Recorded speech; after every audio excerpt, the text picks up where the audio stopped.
Stage 1 of the RAC Intellibus trial commenced in April 2016 on a private track.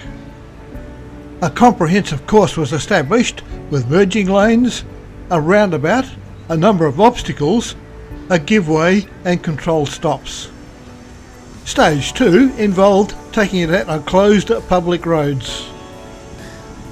We board our bus today during the third and public stage of the trial. This began on the 1st of September 2016.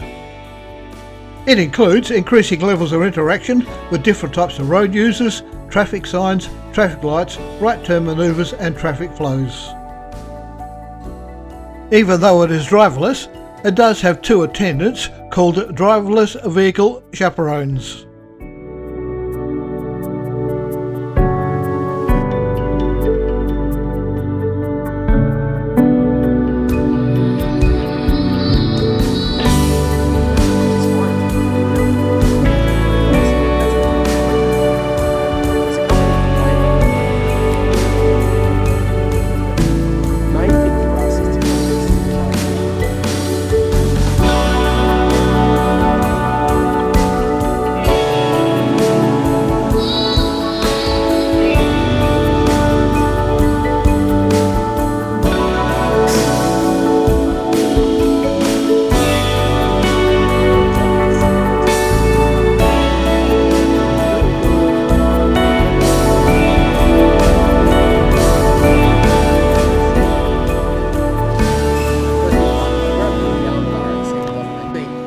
Craziest stuff out there. People do the dumbest things, and we talk about how humans are the bad guys on the road. Let's get rid of them.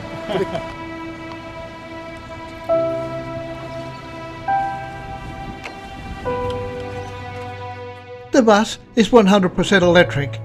The batteries are stored at one end and the drive motor is at the opposite end. So it's that whole unit, and it's kind of like a big box with about 9,000 AA batteries in it. Pay that money to get it done properly, but obviously a lot of more unscrupulous people would probably charge it. So it's an 80 volt, that's right, yeah. So all the orange cabling is all 12 volt battery, which runs all the AV. So basically anything from there up is our 12 volt. And the motor sits in just behind it. So the motor runs the two back wheels. Right. It's about the size of a washing machine motor. And it so runs, it's only rear wheel drive, one pair of wheel driving. the French would call it front wheel drive. It depends which side. Exactly right, yeah. So it's just the k's an hour. Yeah. But obviously with electric motors, which Tesla do you have? I've got a Is that a single motor? Or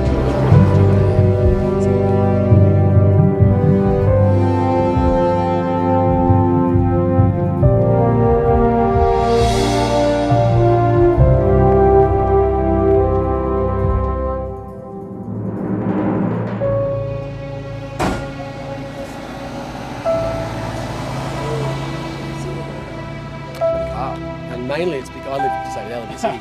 Mainly is because the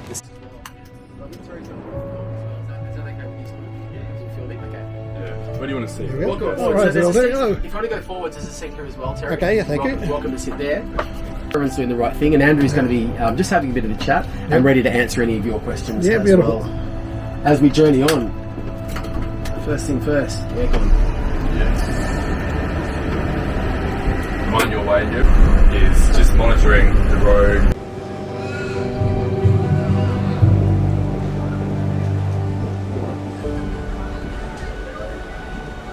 We can intervene manually if we should have to.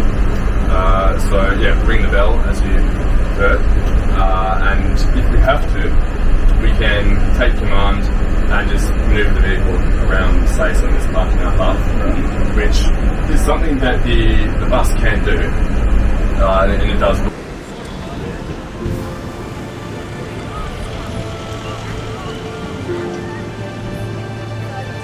Well, but with current restrictions placed on us for the permit that we have to have a licensed driver doing it manually. We're going to take on a controller. So we have a few.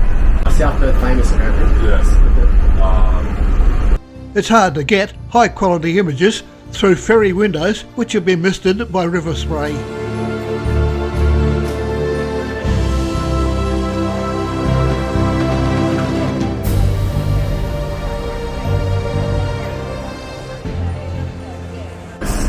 So the only variables we're getting is if the LiDAR picks up people like that and slows us down. Get people. I was going to ask, have you been on the autonomous type before? Or do you have any...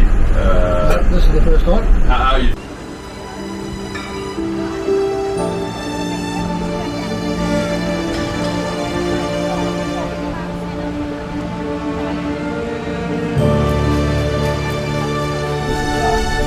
Brightly coloured lightness.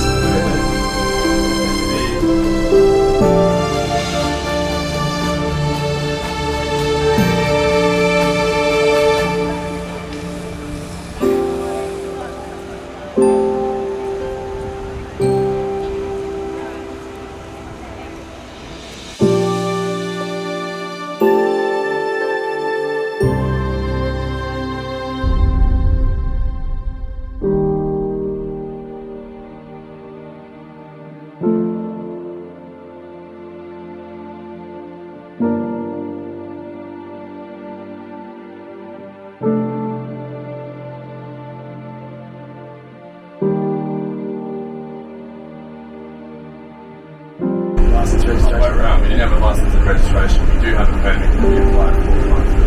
So we've got no license plate. That permit allows us rather to operate. So one of the conditions is be able to prove a perfect safety record, which we have, which we do. A testament to the safety of the vehicle. So I think if I were driving up and down here for 6 years, 4 or 5 days a week. Speed of the shuttle is only 20. We're not allowed to go above 20, and so we've coded it just below so that we're still within the realms of what we are allowed to do. And our priority zone in front at 20 k's an hour is about 10 metres. The top permitted speed during the trial is 20 kilometres an hour. I do love precision, for they have downrated it to 19.8 kilometres an hour just to make sure it doesn't go too fast. At the moment, because we are anything in that zone, it reacts.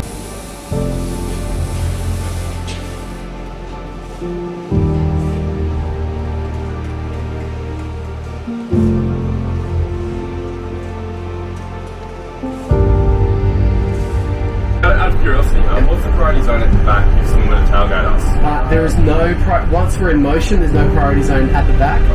Only when we're pulling out of a stop. So we're at our 2 stops, as we pull out, we've programmed the priority zone behind and sort of that way. So if anything is in that area that's moving, we just won't go. I mean, that's obviously down to the safety side. But at the moment, there's no priority zone behind because we're travelling forward. T-junction, I suppose, is another point. We are approaching a T-junction where the bus needs a bit of a helping hand. At the moment it cannot detect approaching traffic, so it is programmed to stop at the intersection and wait for a chaperone to determine that the traffic is cleared, at which time the chaperone will press the All Clear OK button, which gives the bus authority to proceed on its journey. Part of RAC, our mission is to make the roads safer, and if we see people who are willing to do that here, they're willing to do that anywhere, and they're not the sort of people we want to have on the road. We want them being educated, at least. We realise they can't be doing that on our watch. It's probably the main reason why we want to do a trial in a public area is because we have no idea. We don't have those safety protocols. We can't control the environment at all. To learn how the bus behaves, and it does exactly what we expect it to do every single time. So what's the size of the battery under the hood? So just under 500 kilos. It's a 33 kilowatt hour lithium iron phosphate batteries. And the most surprising thing to me was just how many purposes it served in this time. So it wasn't knocked down, and they were going to build that narrows Midway in Perth City and the vista of the city, and that's our office essentially. Major touristing. Yes, and it's also various iconic and sites and heritage sites and monuments. You've got the big number and that there was a site that escapes me as well. It was So they're called?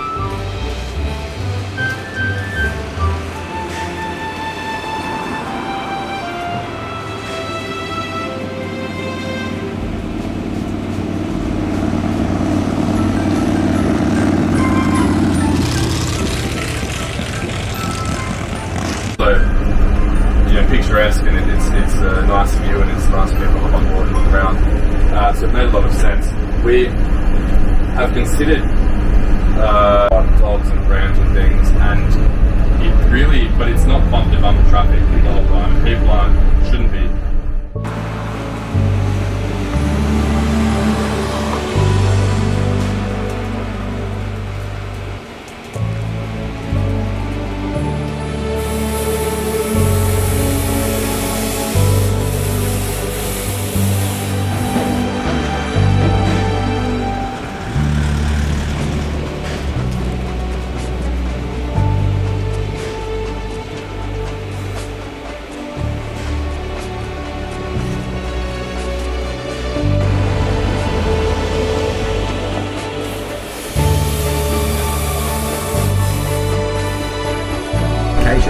But it's working a treat. Or we could do that wirelessly if there was no induction plate in there. There's a few ways we could do it. Every bit of the road works, and functioning as they should. Not only would it be safe, it would be making the road safer, it would be making it actually more efficient, and if you're getting around places quicker, there wouldn't be so many parked cars. One thing as well, it would be, this is what you see here is basically just natural.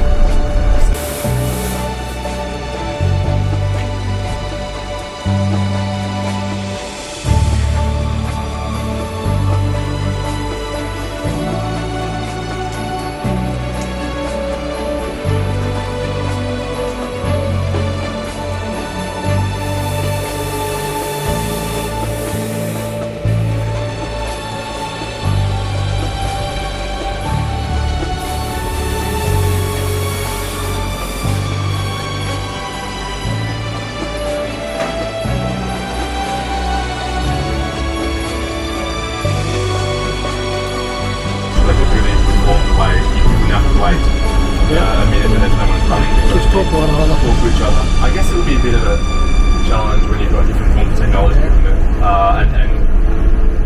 firms and companies.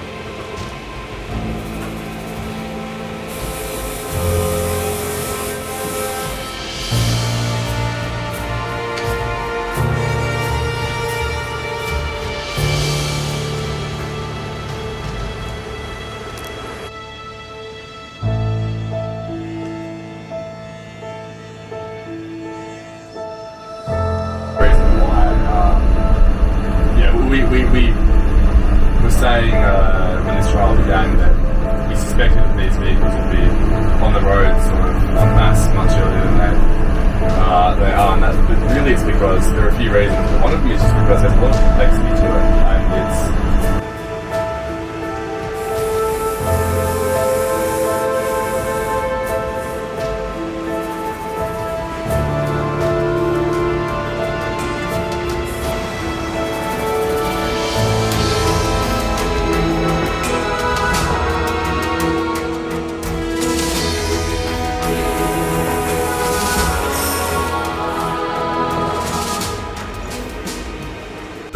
My background's more entertainment, so I'm used to it. Quite used to it, yeah. Apparently there weren't as many people doing that before I joined the company. Yeah, it's different, especially the teenage girls. Mate. Yeah.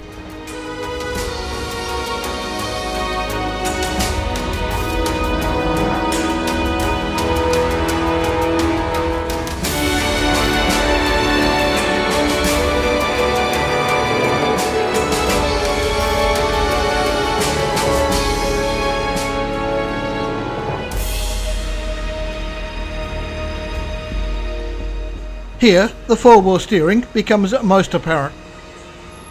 The four-wheel steering is a requirement for the bus if it ever finds itself in a situation where it is doing bidirectional running.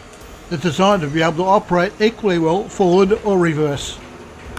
The mains, we do it every day, even though right now we're on 85%. When we finish today, depending on aircon, we'll probably get down to about 65-70. we'll still plug it in.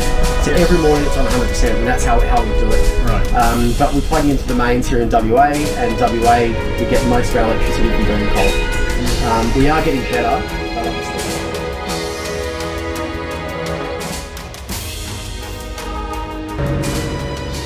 A trip on the RAC Intellibus, a most enjoyable excursion into the latest technology